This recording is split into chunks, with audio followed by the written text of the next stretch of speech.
Extinguishment of obligation refers to the termination or fulfillment of a legal duty or responsibility.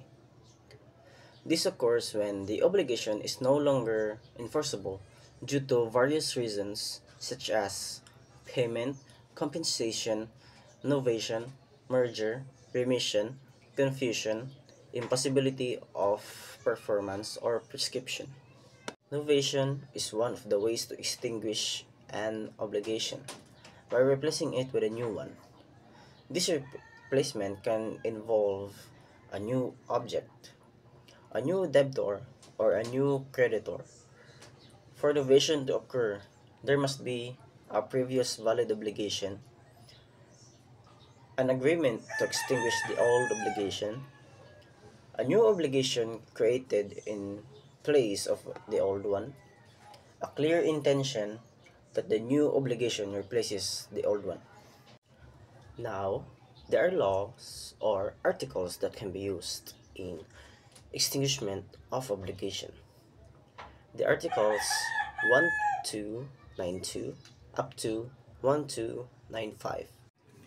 In Article 1292, in order that an obligation may be extinguished by another which substitute the same, it is imperative that it can be so declared in unequivocal terms, or that the old and the new obligations be on every point incompatible with each other. Article 1292 express and implied novation. This article states that for novation to take place, the parties must clearly intend to extinguish the old obligation and replace it with a new one. So, express novation. When the parties explicitly state that the old obligation is extinguished and replaced by a new one. So, example ani is A owes B 10,000 pesos. Instead of paying cash, A and B agree that A will instead transfer ownership of a motorcycle to B. If both agree that this is in replacement of the debt, novation occurs. Next is implied novation. When the obligation is incompatible with the old one, making it impossible for both to exist at the same time. So example ani, A owes B 10,000 pesos. Later, A and B agrees that instead of A paying 10,000 pesos, C, a third party, will pay B instead. Or C, kailan ni A or kapamilya ni A, will instead pay B. This change in debtor, if accepted, may constitute novation. In Article 1293, the types of novation. The first type is objective novation, or the change of object or principal conditions. The object or conditions of the obligation are changed. So, example ani is, A is required to deliver 10 sacks of rice to B. Instead, they agree that A will deliver 20 sacks of corn instead. So, in substitute. Next, second type is the subjective novation, or change of debtor or creditor. First is the change of debtor or delegation. A new debtor takes over the obligation either with or without the original debtor's release. And next is the change of creditor or the subrogation. A new creditor takes place of the old one. So, kinds of personal novations. First is substitution. Second is subrogation. So, substitution, substituting the person of the debtor. Subrogation, subrogating a third person in the rights of the creditor. And substitution also has two kinds. First is the expromission, which is the initiative for the change does not come from the debtor and may be even made without his knowledge. The second is delegation or delegation. Substitution of the person of the debtor may be effected by delegation, meaning the debtor offers and the creditor accepts. A third person who consents to the substitution and assumes the obligation, thereby releasing the original debtor from the obligations. Here, the intervention and the consent of all parties thereto would perforce be necessary. In Article 1294, substitution of the debtor without the creditor's consent. If a third person takes over the debt without the creditor's consent, the original debtor is still responsible. This is called an internal agreement between the old debtor and a new debtor, but it does not bind the creditor.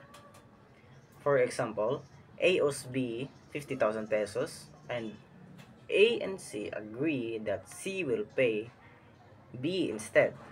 However, B never consented to this substitution, so B can still demand payment from A. Why? Because B was never involved in the agreement and did not agree to release A from the obligation. Article 1295. The insolvency of the new debtor who has been proposed by the original debtor and accepted by the creditor shall not revive the action of the latter against the original obligor, except when said insolvency was already existing and of public knowledge, or known to the debtor when he delegated his debt. So this refers in delegation. The insolvency of the new debtor shall not revive the action of the creditor against the original obligor except when the insolvency was already existing when he delegated his debt. When said insolvency was of public knowledge or known to the debtor when he delegated his debt. So in summary, novation replaces an old obligation with a new one. It can happen expressly or impliedly. If a new debtor assumes the obligation without creditor's consent, the original debtor is still liable. If the creditor expressly accepts the new debtor, then the original debtor is released. So there are four kinds of novation. This is as to subject, as to constitution, as to extent or effect, and the last one is as to origin. So what is as to subject?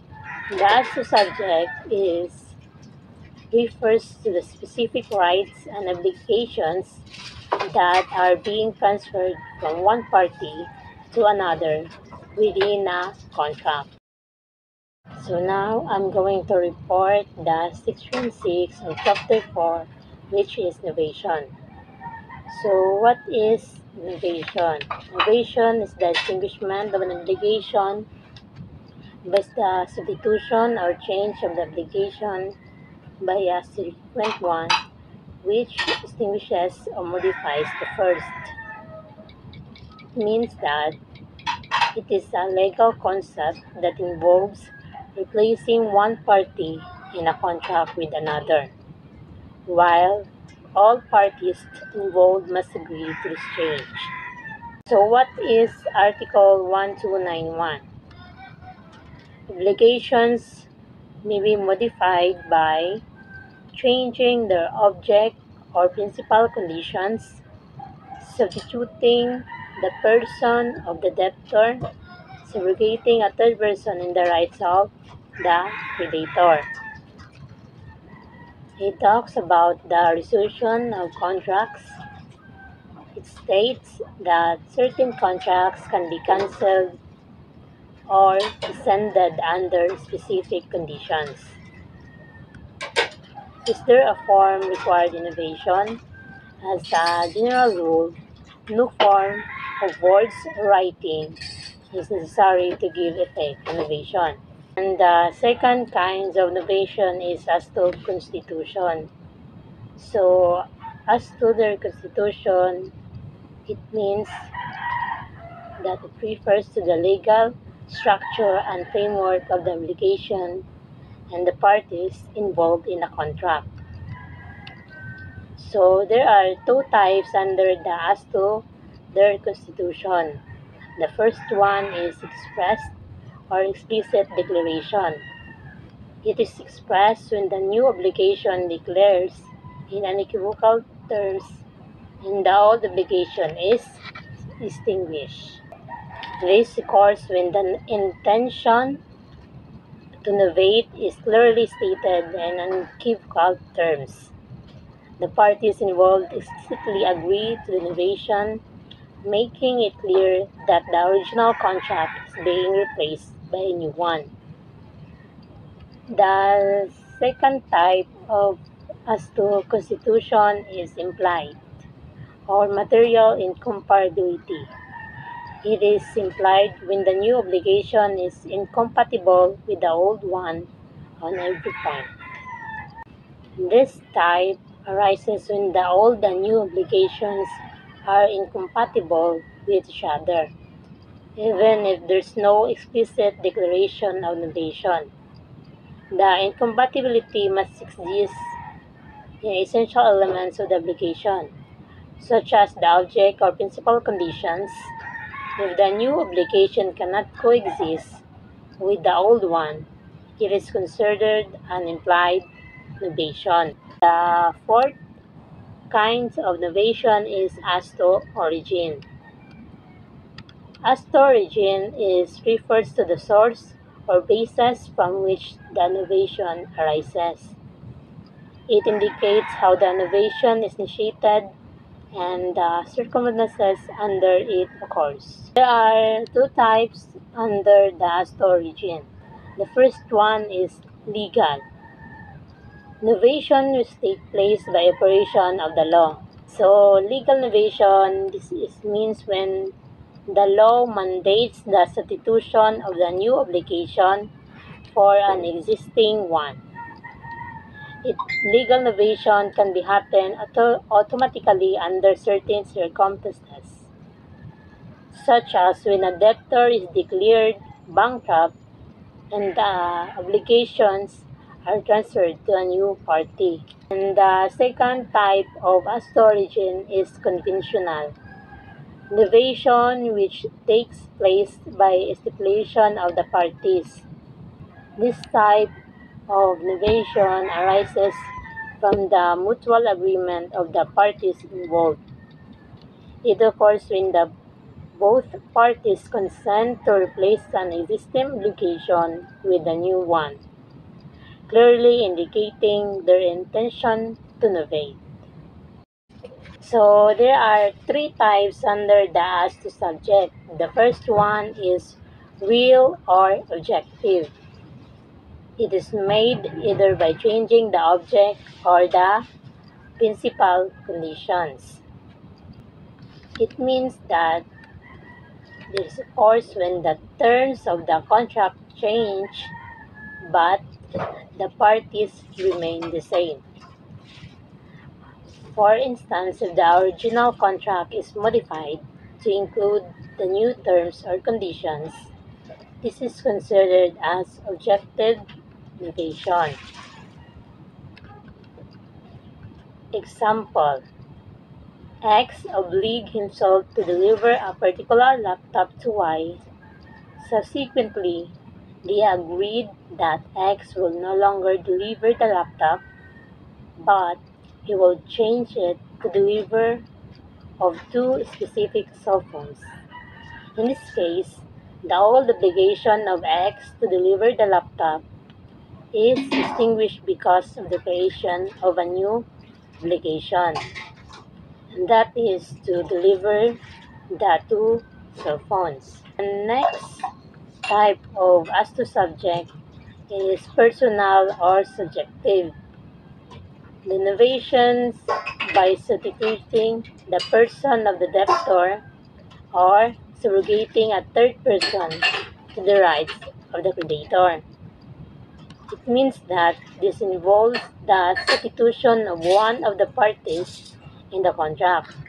For example, if a debtor is replaced by a new debtor, the original debtor is released from obligations. And the new debtor takes the third type of as to subject is mix. Innovation is made either by changing the object or the principal conditions and substituting the person of the debtor to a third person to the rights of the creditor. It means that this is a combination of both subjective and objective innovation. For example, if a new debtor takes over and the contract terms are also altered, it falls under mixed innovation. Subrogation, by definition, is the transfer of all the rights of the creditor to a third person, who substitutes him in all his rights. So, subrogation is when a third party takes over the rights of a creditor, stepping into their position. This means the third party can now claim the debt or enforce the rights the creditor originally held. There are two kinds of subrogation. Number one is conventional subrogation, which takes place by agreement of parties. Number two, legal subrogation, which takes place without agreement but by operation of law because of certain acts. Article 1301, conventional subrogation of a third person, requires the consent of the original parties and of the third person. Well, settled is the rule that novation by substitution of creditor requires an agreement among the three parties concerned: the original creditor, the debtor, and the new creditor. Article 1302, it is presumed that there is legal subrogation. Number one, when a creditor pay another creditor who is preferred even without the debtor's knowledge. Number two, when a third person not interested in the obligation pay with the express or tacit approval of the debtor. Number three, when even without the knowledge of the debtor, a person interested in the fulfillment of the obligation pays without prejudice to the effects of confusion as to the latter's share. What is legal subrogation? Legal subrogation is that which takes place without agreement, but by operation of law because of certain acts. This is the subrogation referred to in Article 1302. So, legal subrogation happens automatically by law without the need for an agreement due to the certain action or situation.